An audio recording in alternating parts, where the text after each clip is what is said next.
Now to our series, Passing the Crown. Hair, it's something people in general find challenging. It's too straight, too curly, too gray. But for African Americans, hair historically has been a way to demean, discriminate, and divide. When the way your hair grows out of your head keeps you from getting a job or is the butt of jokes, it causes irreparable damage.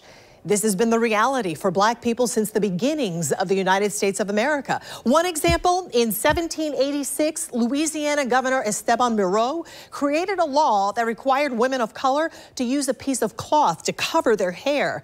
And the discrimination didn't stop there. But things are changing. Just look at our reporters and anchors on News4Jax. Black women now accepted and applauded for wearing their natural hair on TV.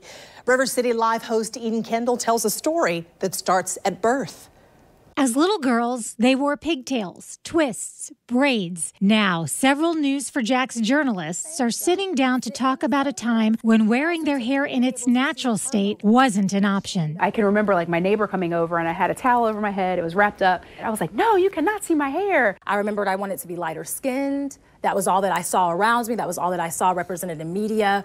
I wanted really long, flowy hair. Imagine being a young Black girl, being Marilyn, getting a relaxer from age 13 up until 22. To think that you would tell a child from the moment that they begin to breathe life's air, you're gonna have to alter these things about yourself. Recently, I had an opportunity to sit down with some of my colleagues to discuss the important role hair plays in how women of color may be perceived and how they may identify. It was a conversation that had to include some very eye-opening and painful stories.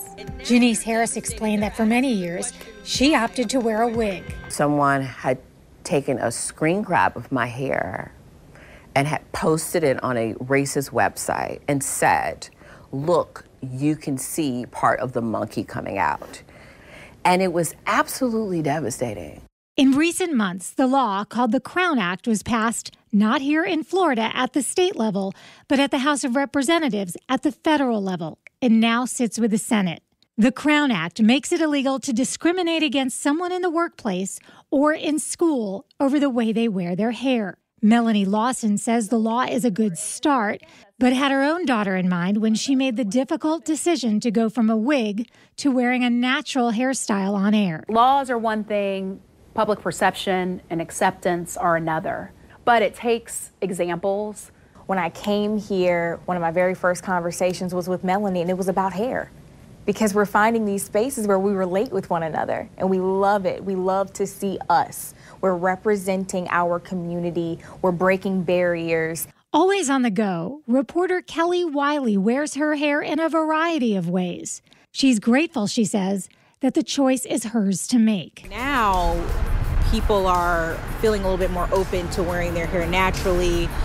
They're feeling like won't be looked at as unprofessional. Representation, it's not important, it's essential, you know? And when you have little women that look like you, seeing us on an anchor desk, reporting traffic in the community, I feel like what you believe that you can do just further continues to expand.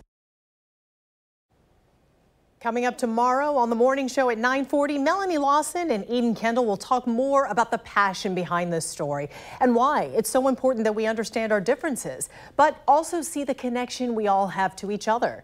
Then at 11 a.m. on River City Live, watch Eden's extended story on Passing the Crown as women in our News4Jax family share their emotional journeys. Watch Passing the Crown tomorrow on Channel 4. We have an entire page dedicated to celebrating Black culture and Black History Month at our website, News4Jax.com. There you'll find a ton of stories on local African-American history, ways we are celebrating Black culture, and all the stories that you might have missed from our continuing coverage. Right now on our website, you can read up on one George Walker. He's considered a musical genius, becoming the first African-American to win the Pulitzer Prize for music. There's that story and so much more on News4Jax.com.